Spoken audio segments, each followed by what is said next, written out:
According to Vedas, is Modi ji doing right or wrong? Please tell.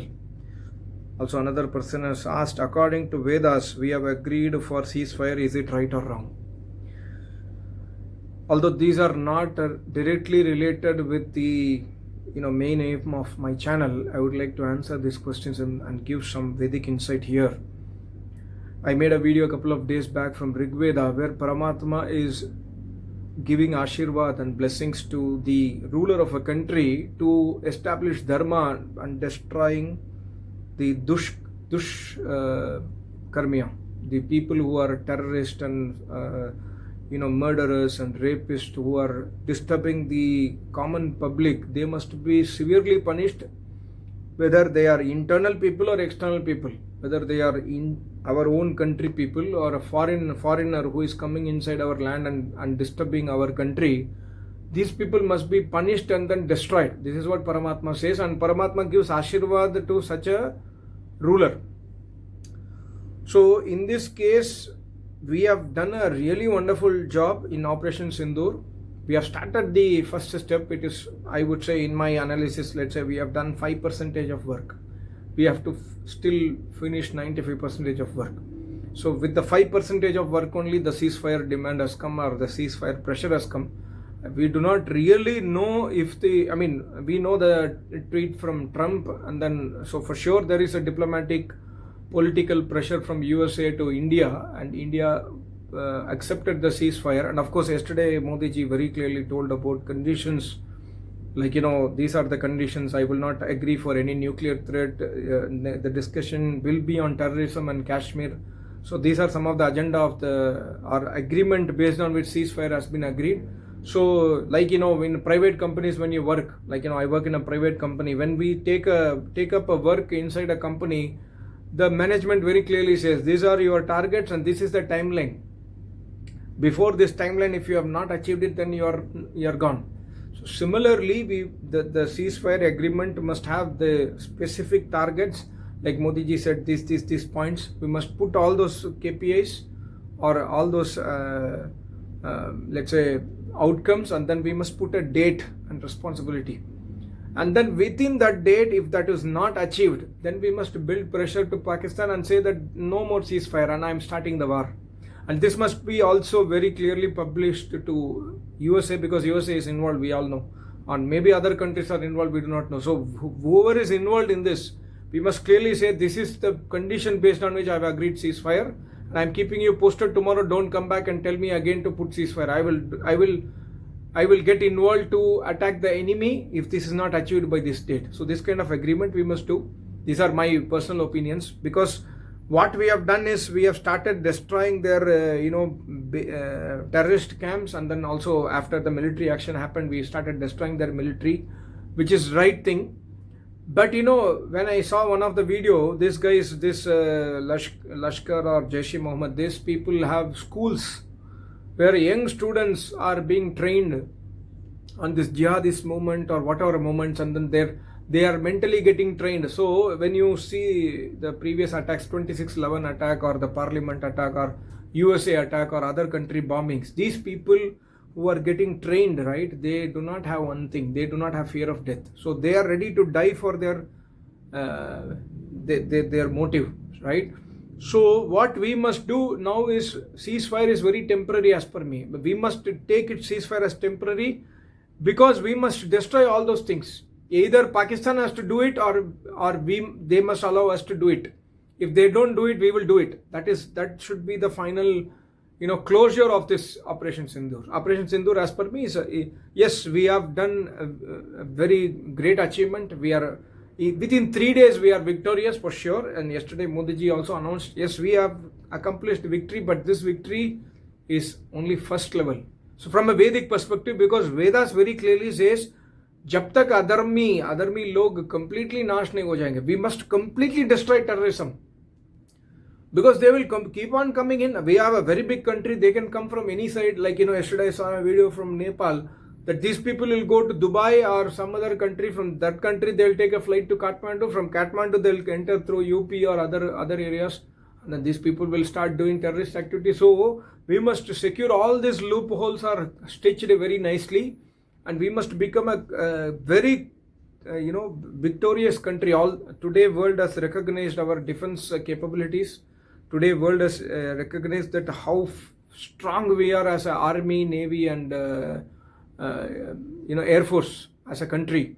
So we must capitalize on this and then secure this, and this ceasefire is having a justification. Otherwise we are not doing a complete Vedic job. So yes, we have started there. Modi ji has done a very clear, proper Sanatan Dharma job here. We can say Modi ji and his whoever is team members, they have done a very clear dharmic job. But it's not accomplished yet. It's a starting point. Maybe 5%, 10% we have done. So we have to kill all the terrorists, be it at a younger age or at a bigger elder age. These people have their agenda is very clear, to destroy our nation. So we must destroy them irrespective of their age.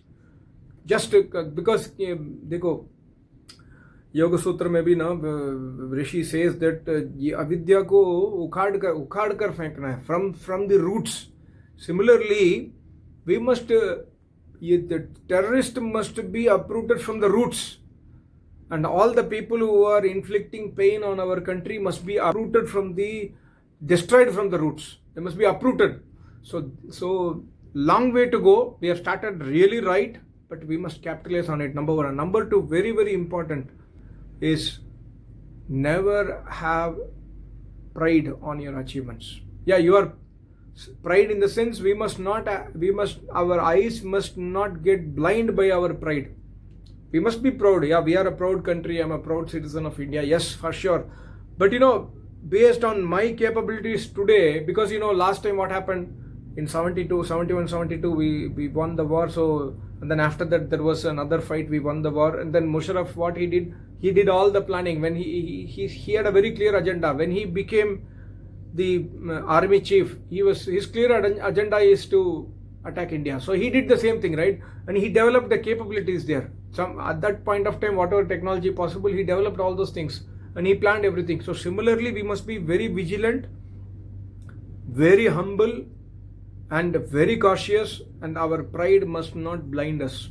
Today we are proud of our achievements, but that should not blind us. We must be always vigilant and submissive, and also be very thankful to Almighty God and Rishi Munis and Acharyas who have given Ashirvad to our country, who are continuously doing tapasya for our country.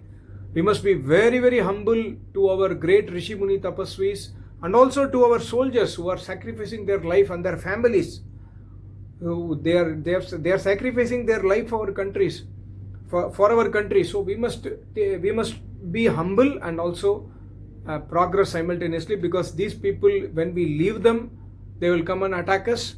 And when we say that okay fine, now I have positioned myself as I'm a victorious person, then also they will not, their ego will, they will keep planning, and after 20 years also this may happen. So jad se ukad kar fenkna hai. So that we must do.